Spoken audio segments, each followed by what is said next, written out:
মালদায় লাইনচ্যুত হলো মালগাড়ি। বারবার কেন এই রেল দুর্ঘটনা, এই নিয়ে বড় প্রশ্ন। শুক্রবার বেলা 11:15 নাগাদ এই ঘটনাকে ঘিরে ব্যাপক আতঙ্ক ও চাঞ্চল্য তৈরি হয় এলাকায়।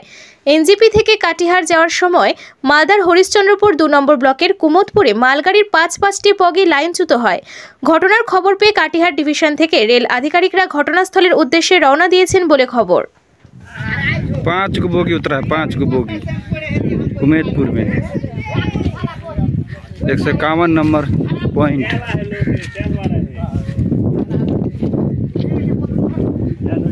डॉक्टर साहब थोड़ा आइएगा, आप टेक्नीशियन है यहाँ का।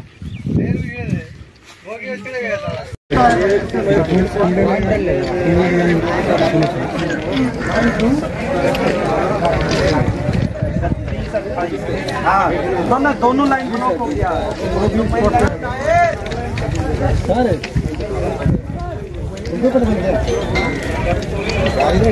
आजा इधर, इधर आजा, इधर इधर